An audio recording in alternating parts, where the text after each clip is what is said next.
lahat na nakikinig sa akin. Meron na akong gustong sagutin ang bato ng Malacanang. Noong nagpunta ako sa Roma, binato ako ng katakot-takot na mga trolls. Ang tawag ko dyan, mga attack dog. Alam nyo ba attack dog? Ulol na aso, pag nakaamoy ng pera, kakagat. Now, sasagot, lahat, tandaan nyo po ito, isa lang ang salita ko. Pag may totoo sa mga panira nila, magpapakulong ako. Ngayon, hindi sila nakontento sa trolls. Ngayon, ang naging trolls, yung spokesperson ng Malacanang, Claire Castro, Yusek Claire Castro. Ganun ba kababa ang spokesperson ng Malacanang? Naging parang attack dog. Dahil kung basta magsalita, parang attack dog. Alam niyo ba, girl, ang pagsasalita mo, para kang attack dog. Alam mo ba, attack dog, sinabi ko na, pag nakaamoy ng pera, kakagat. Naubusan na ba kayo ng attack dog na ikaw na mismo ang nagsasalita? Magsalita kayo ng totoo para paniwalaan kayo ng tao. Wala kayong isang salita eh. Sasagutin ko, ano yung mga issue mo sa akin? Nabanggit mo, weteng. Sabihin ko sa'yo, on record tayo mag-base lahat. Kung gusto kong weteng, panahon ni GMA, madami akong makukuha. May kinunaba ko, mas kisa, magtanong kayo sa mga may ng STL, yung mga nagpapaweteng nung araw, doon sa bayan, sa probinsya ni Presidente. Wala akong kinuha. Kung interesado ko, ang dami mong nakuha. O, yun ang sagot ko sa weteng. Ano pa ang issue? Ang dami mong binabato na hindi totoo. Ano pa ba yung mga issue niya? PCSO. PCSO. Ikaw nagsabi yan, ha, girl? Miss Claire Castro. Ikaw nagsabi, ano ba meron dyan? Bakit yun ang gusto mo? Bakit yan? Direktor. Bakit pinagpipilit mo direktor? Hindi ko po pinagpipilit. In-offer yan dahil ang sinabi sa akin ni First Lady noon, ikaw nagsabi si First Lady noon, there must be something for Manong Chavit ang laki na tulong. PCSO o PAGCOR. Kinongratulate pa ako yung mga kaibigan niyang babae sa mga tarkada niya sa Bacolod. Manong, congratulations, binigay na pala sa yung PAGCOR. Oh, mabuti naman para ibigay ko sa mga mayors ako para ang dami tumulong kasi.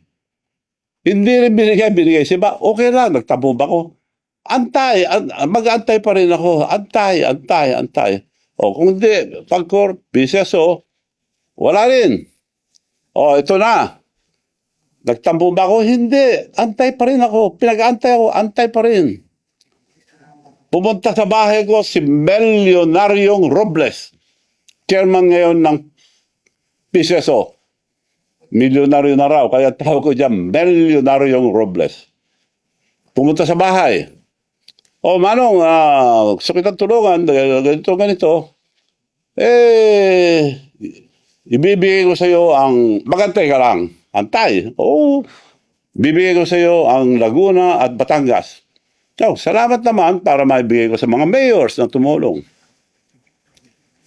Nung ibibigay na, tapos na antayin mo lang na matapos ang kontrata, nung tapos na, kinausap ako. Kailangan ko sabi mo sa taas. Bakit?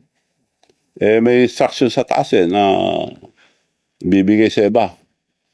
So, sino? Yun daw, doktor niya at saka meron pa. Hindi ko nasasabihin yung iba. Sosyo sila.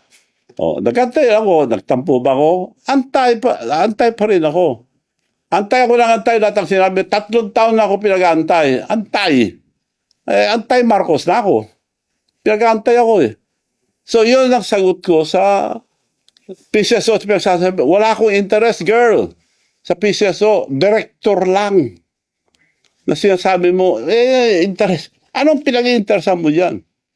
Sila nag-offer niya, director lang. Dahil yun ang bakante noon. Isa-isa, nag-appoint. Oh, meron na naman na-appoint.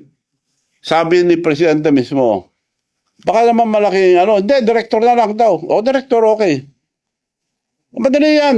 Libo yan, dami yan. Oh. Sabi naman ni Secretary Lagdame, ako bahala.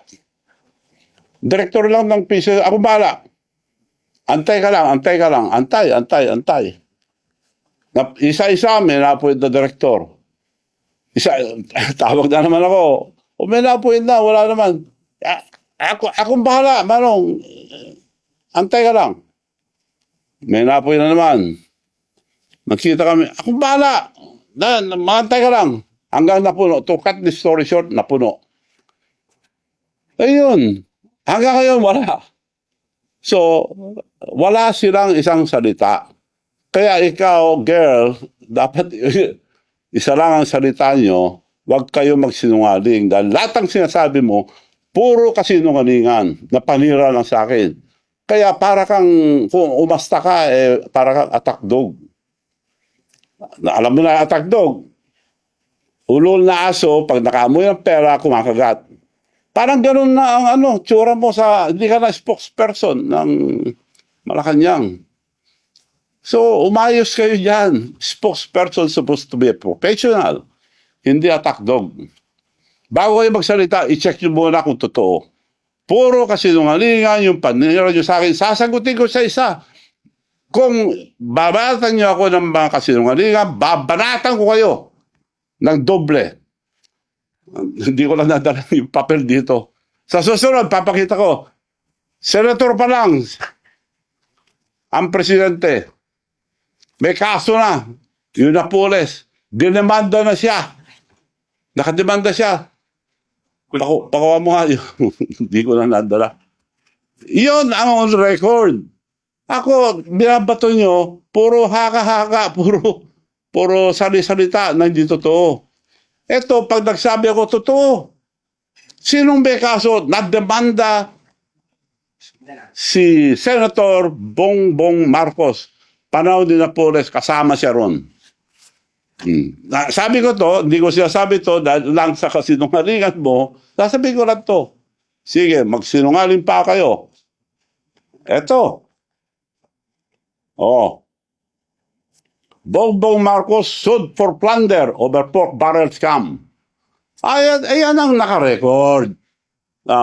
Madam Spokesperson. Ito. Girl, tingnan mo ito, girl. Ito. Bongbong Marcos sued for plunder. Plunder filed versus Bongbong Marcos over 205 pork barrel scam. Yan ang record. Hindi ko na sana ilalabas to, pero girl, ikaw nag-umpisa, tatapusin ko. Pagsalita kayo, yung totoo. Ako, sasagutin ko kayo, puro totoo ilalabas ko. So, yun lang po ngayon. Marami pa kayong maririnig. Antayin natin yung mga tagdog. Puro kasinungalingan. Ulitin ko po, kung may katotohanan, yung mga sinasabi nyo sa akin, magpapakulong ako. Hindi ako kagaya yun, nagsisinungaling. So kontento ka na, girl, na wala akong interest sa PCSO, sila na nga ako. Pinag-antay-antay ako. 3 taon ako nag-antay. Now, you cannot blame me. Antay Marcos na ako, pinag-antay na ako. Silang gumawa sa akin Gumastos ako. Tinulungan ko sila. Araw-araw kami lang lumalabas. Unang labas pa lang, Presidente, inisulto na ako sa Japan. Sinabi ko na yun, ulit-ulit. Binati lahat na nasa presidential table, pinalala pa yung anak niya, Sandro, Dad, Manu Chavez here. Hindi ako pinansin. Bastos yun, pero hindi ako nagtampo. Kinausap ko pa rin sila. Nasaktan ako? Of course, nasaktan ako. Dahil tao lang ako, hindi ako plastic. So, girls, tandaan mo ito. Dahil nakasama ka na sa nag-aatake sa akin, sasagutin kita maski sa anong sabihin mo. Pero magpakatotoo kayo. Marami ako ilalabas. Totoo lang lahat. Maraming salamat po at sa susunod, magkita-kita po ulit tayo.